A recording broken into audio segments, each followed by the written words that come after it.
Hello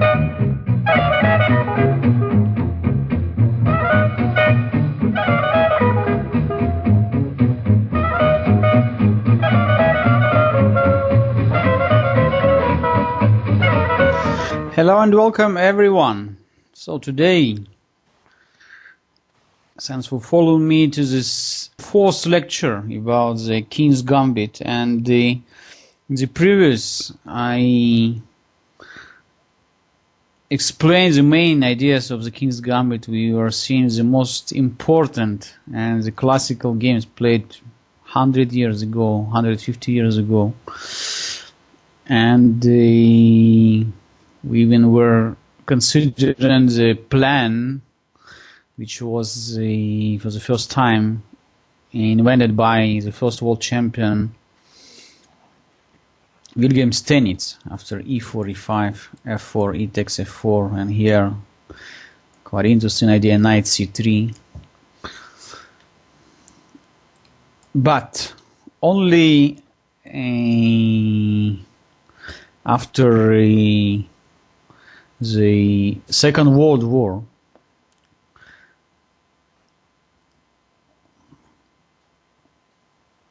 the Bronstein, one of the strongest chess players at that time, David Bronstein, include this King's Gambit variation into his opening repertoire. So no need to explain that on that time already, after Botvinnik and Capablanca and Lasker, all were just considering this King's Gambit variation as a tricky line but not so serious lines. And here came the greatest chess player, one of the most brilliant players in that years, with a talented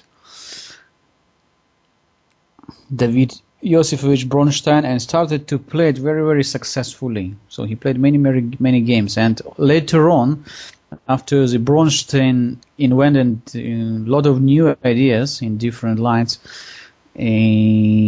also another great world champion, ninth world champion Boris Spassky, started to use this King's Gambit as one of the main weapons against Black's e4, e5 moves. So today I just would like to spend time to show you that in the modern practice, I mean after the Second World War, the King's Gambit is not played anymore for trying to checkmate a Black's king. So the ideas, I would say, becomes much more modern and universal. And usually, White used to play King's Gambit just for getting the position very unbalanced, and even ready to get slightly better position, ready even to play slightly better end games. But of course the idea is always the same. So after e4, e5, f4, e takes f4, knight f3, g5, even in one of the famous game between David Bronstein and Peter Dubinin from 1946, so immediately after the war, once again Bronstein used the very old and famous h4 move. After g4, knight e5. So instead of standard today, so if we talking about the theory, so today theory says that d6, knight takes g4 and knight f6 is the most promising continuation from black side. But in 1946, Dubinin played immediately h5, trying to protect this pawn on g4. So this pawn on f4 also could be protected very soon after bishop h6, in case black would like. And White has a lot of problems about his king side. So look at this pawn on h4, very hard to protect. So White has to play very, very precisely here. Otherwise, black just would smash White's position. with all his pawns on the king side. Bishop c4. So white immediately pointers the f7 pawn, so threats bishop takes f7, threats knight takes f7, rook h7, and d4. So white is intending to capture the pawn on f4, with the bishop getting into the better position, of course. Bishop h6, knight c3, knight c6. So the most aggressive continuation. So black doesn't like to play d6, which would allow white maybe to play knight d3. And later on white would get rid of this f4 pawn, and thanks to the strong position of the minor pieces and control over the center, his chances is quite good. So knight c6 is much more dangerous continuation. After knight c6, white has a very I would say limited choice. So because if we capture on c6, that after d takes c6, black would just feel very good about all his position. So black still keeping the pawn up. The bishop on c8 is ready to go to join the game after bishop a6. White pawn on d4 cannot be called so strong pawn, so in many situations it's a weakness. And the main problem, where to develop the bishop from c1. So white would get into the serious problems in this position. So that's why after knight c6, Bronstein continued in the gambit style. So gambit style which we know and which we studied already for many lectures. Knight takes f7. So in order to create the threats against black's king, white has to give two pieces for a rook, but in that case black's king start to be a very good target for our pieces. Rook takes f7, bishop takes f7, king takes f7. So right now black is having two minor pieces for a rook, which in the standard middle game situation is gives black clearly better chances. But important factor which we have to pay attention is this position of the king on f7. Bishop takes f4. Thanks to these tactics, white is getting important, this key pawn on f4. Bishop takes f4, and queen. After short castling, the bishop is pinned, and black has no time to protect this bishop. After queen f6, tactical opportunity for white. Knight d5 just brings quite unpleasant position for black in that case. So white is threatening. Rook takes f4. Whatever happen, it's a more than full compensation for the material. After queen takes d4, queen takes d4, and knight takes d4.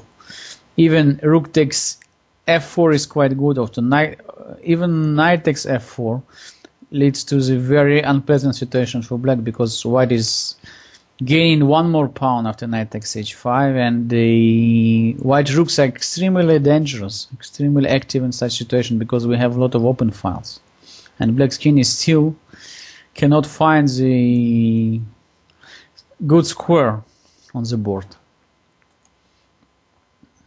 So possible, of course, rook takes f4 as well, and after king g7, we have just to pay attention first of all and to prevent black from playing knight e2. So move like rook e1 or rook f2 could be considered as the best in such situation, and still threatening the knight takes e7, winning back the material. So after short castling, black decided that best way to play in this position is a counterattack. Queen takes h4. So white's king is also in such a great danger. So black is just threatening almost checkmate white's king after queen h2, after g3. So which once again force white with the only move. Rook takes bishop. King g7, and interesting position. So if black would play now knight e7, then knight g6, or even queen g5, that the position of white's king could be Really dangerous. So black would bring all his pieces in the game after g6, bishop d7, and rook come into the to f8 or to e8. Black has two minor pieces for rook, despite the fact that black's king is a bit opened on g7. There is no clear attack, no clear aggression against it. So white has to play only for attack. There is no any other options. And David Bronstein continues, queen d2. So ready to double rooks over the f-file and create the strong threats against the black's king. So black first of all played d6, and only after rook a to f1, so when white already threat rook f7, not possible to play bishop e6 because the pawn's fork after d4, d5 wins a piece, so black played knight d8 immediately. Knight d5, bishop d7.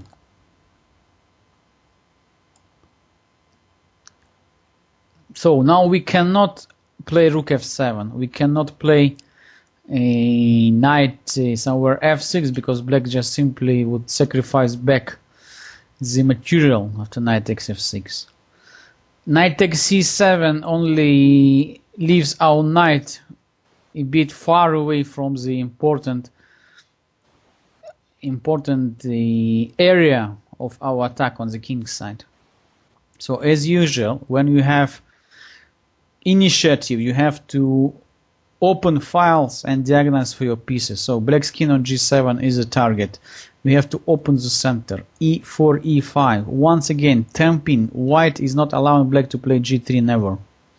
Knight e6 will run into rook f7. Check. After d takes and bishop c6. Once again, e5, e6. White is opening up position completely against the black's king. Open the files and diagonals. So the passed pawn should be pushed. White is playing e6 in order to continue the mating attack against black's king. Bishop takes d5, and now there comes combination. Of course, queen takes d5 also possible, and I bet that queen takes d5 also leads to the huge advantage for white, but Bronstein already saw that black's king in the mating net, and he's just playing rook f7 check. Knight takes f7, rook takes f7. Now easy to see that king g6. So Bronstein with his brilliant tactical vision saw immediately that king g6 will be met by queen d3 check.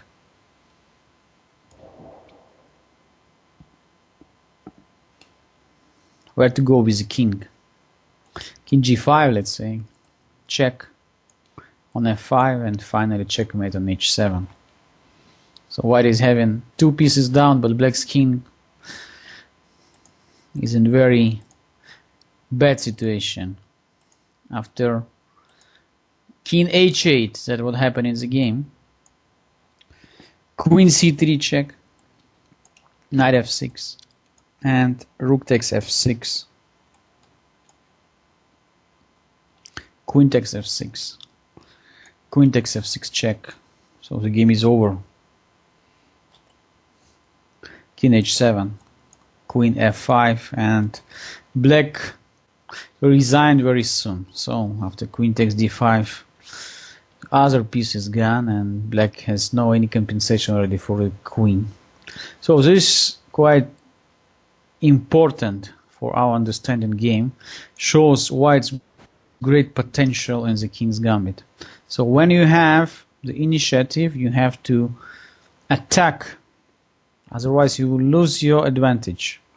So very important to use the timing factor and to create the strong threats against the best target in chess, against the king. But pay attention that Bronstein always thought first of all about the developing. So first of all he brought all his forces into the game, and only then, after centralizing his knight on d5, started to push the e-pawn, which completely demolished black's position. So open the files and diagonals for the queen, just create decisive threats. And later on, after David Bronstein played a few important games in the King's Gambit, this opening line came into the repertoire of the 10th world champion and one of the most youngest grandmaster in that time, Boris Spassky, who just showed very mature play already in the very early age. And really to say, the Boris was one of the greatest players, I would say, who used the King's Gambit in a very serious tournament practice. And I could tell you that the scalps of Spassky were the players like Robert Fischer, Ratmir Holmov, even David Bronstein and Yuri Sakharov. And even one game I saw that Spassky won against the brilliant defender, brilliant Hungarian chess player, Lajos Portes. But of course the greatest game which Spassky won in this King's Gambit was against Bobby Fischer. Anyway, I would like first of all to show the opening principles in the King's Gambit played by Boris Spassky in the early age. Only on our next lecture, which will be the last about the King's Gambit, I would like to show you this famous game against Bobby Fischer. So, first game played by Spassky against Yuri Sakharov. So in the collection of the greatest game played by Boris Spassky with the King's Gambit, I would like to carry on with the first game against Yuri Sakharov from one of the Soviet Union championships. So after e45, f4. So very brave to include this dangerous, I would say, tricky opening line into the opening repertoire, but Boris Spassky was one of the greatest chess players, very universal player who knew how to play also tactical, also positional game, who had just brilliant tactical skills and fantastic, I would say, endgame technique. So between 65 to 72, he was just definitely one of the strongest chess players in that time. e45, e takes f4 after f4, knight f3, and now already in that years the chess players decide that not only g5 or some other opening line are so playable, but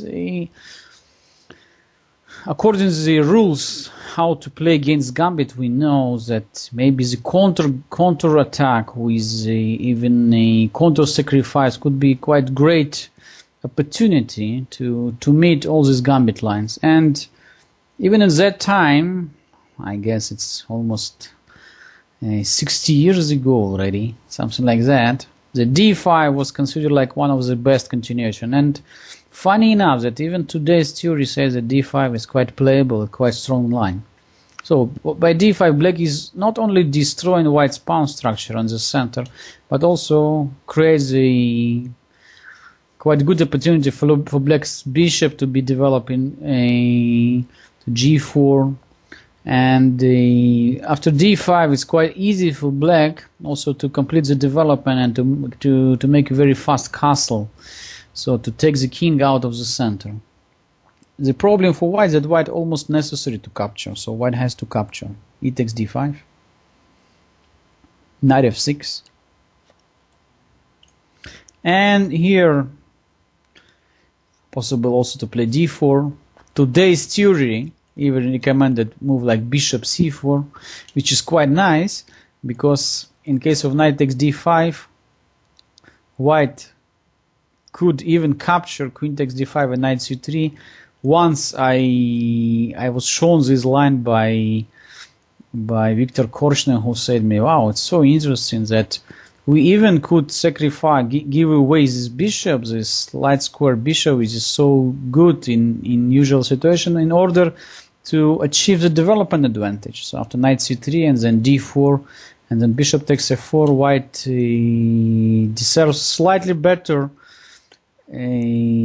chances in almost all lines, and sends to the better development. So move like queen e6 check in such a line, almost always a mistake, because after king f1, so white gaining one more tempo after rook e1. So black's king is still in the centers, and black is still continue playing with the only queen. But let's back 60 years ago, and Spassky played bishop b5 check. Today this move is not so recommended by theory, because after c6, d takes c6, so here Sakharov played b takes c6, but today we say that probably knight takes c6 is even better continuation. So black is really playing the counter gambit. Dark square bishop is going to d6, covering the f4 pawn, short castling very fast. White's pawn's majority in the center not so important in such situation, because we have also to carry on our kingside protection somehow, and f4 pawn, which is not allowed our dark square bishop to be developed so fast, is quite serious factor I would say just successful in black strategy. So for white is extremely difficult to get the advantage in this line, but Spassky's opponent played b takes c6, bishop c4, knight d5, short castling, bishop d6,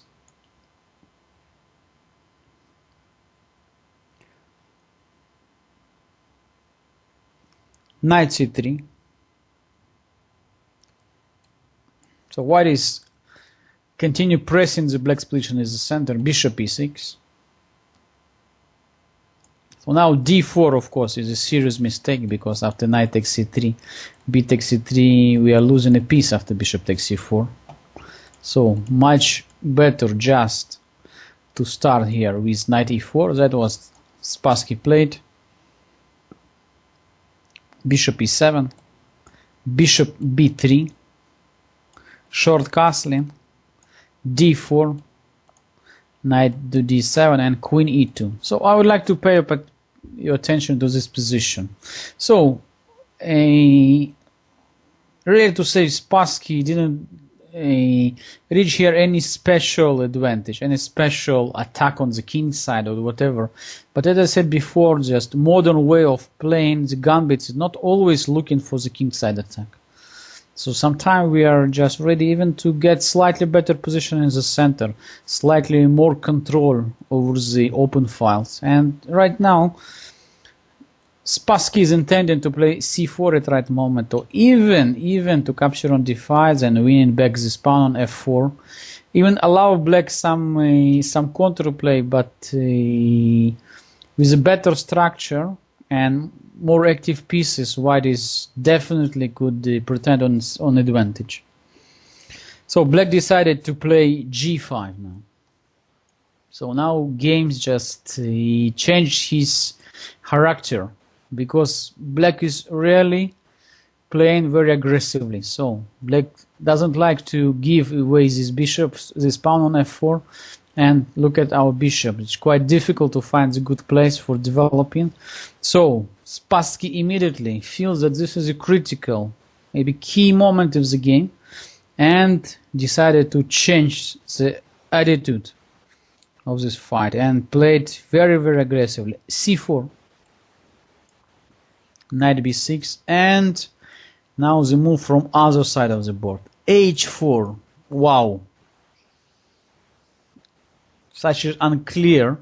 How possible to play from the king? Okay, it's usual necessary move when you have rook on h1, but when your king is on g1, wow, it looks so dangerous, because black could play h6 and 1, or even g4. So let's understand what exactly going on. In case of g4, white would of course bring the knight immediately to g5, and black would have all the problems on f4 pawn, g4 pawn, etc. So after g takes h4, the black's pawn structure on the king side is totally demolished. So white simply played bishop takes f4, keeping the clear superiority in the center and just great domination of all the pieces in the center. So for black it's almost necessary to play here h6. And now we could see the brilliant idea of Boris Spassky in such a line. H take g5, H take g5, and extraordinary move. Knight takes g5. Like in a Morphy style, Spassky destroyed black's pawn structure by the piece sacrifice, but suddenly after bishop takes g5 and bishop takes f4, white's domination with the knight on e4 and open files on the king side becomes just almost impossible to stop white's attack. Look at that. In case of bishop takes f4 and rook takes f4, so we just gaining more time in our attack, just simply bringing the rook here, queen somewhere to g3 or to h5. It's almost impossible for black to defend this position. Just really difficult situation. So Sakharov decided to keep the bishop and trying to force white to exchange the knight on e4. This knight is a pain on ice, of course. Rook a to d1. Fantastic. I would say it's so unusual for us to see such a play from the greatest already chess player of the last century, Boris Spassky. When being a piece down, he just completed his development. So exactly according to all the rules we were studying. So what is now intending d4, d5. So Spassky doesn't like even to think about this bishop on f6. So he doesn't like to exchange his dominated knight on e4 again for the bishop. Bishop f5, and another great idea, bishop e5, showing that black skin is absolutely naked. So after we change the last defender of black's king side, the white's attack becomes just unstoppable. Bishop takes e4, necessary, because otherwise white just simply captures rook takes f5. Queen takes e4. Bishop takes e5. D takes e5. White is still piece down, but look at black's king. It's almost impossible to find the solution against the white's kingside aggression. So assault is coming, of course, over the open file. Queen g5, rook f5, queen g7, and very energetic play. Look at that. Queen f4, threatening rook f5. Black has no time for playing f6, because after c4, c5, wow, this bishop is just creating the killing threats. For instance, f6, c5 check, knight d5, simply rook takes d5, takes bishop takes d5, rook h5, and checkmate.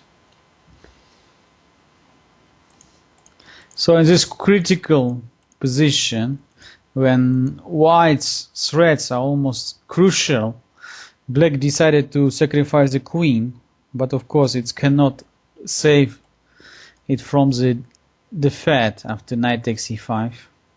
Rook e8, rook g5, knight takes e5, take on g7, king takes g7. Now we come with rook d6, knight g6, queen f6 check, king g8, bishop c2, and black is absolutely lost after knight takes c4 and rook d7. Black resigned because knight e5 leads to the forced mate in 5. after bishop takes. Whatever happened, knight takes d7, queen takes f7, queen h7, checkmate. So Sakharov resigned.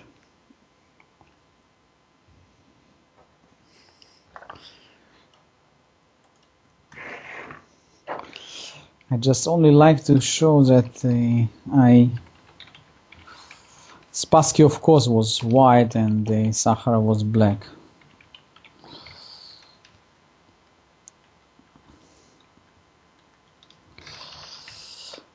I just switched names. Yeah, okay. Yeah, this is fine now. So the next important games which we are going to study on the next lesson we will start with would be the game against David Bronstein, and then Spassky against Bronstein, and then we continue with one of the most interesting, most I would say dramatic game between Boris Spassky and Bobby Fischer. Thanks everybody for watching. It was the fourth part of the King's Gambit, and where we just become more and more familiar with this greatest weapon after e4, e5. So what way we are going to develop our opening repertoire in case we would like to include the King's Gambit as our main opening line. So if you have any question, you can contact me by email, or you can visit my website www.chesslessons.wordpress.com. So I will be happy to answer any of your questions regarding the King's Gambit. So follow me next week. All the best and bye.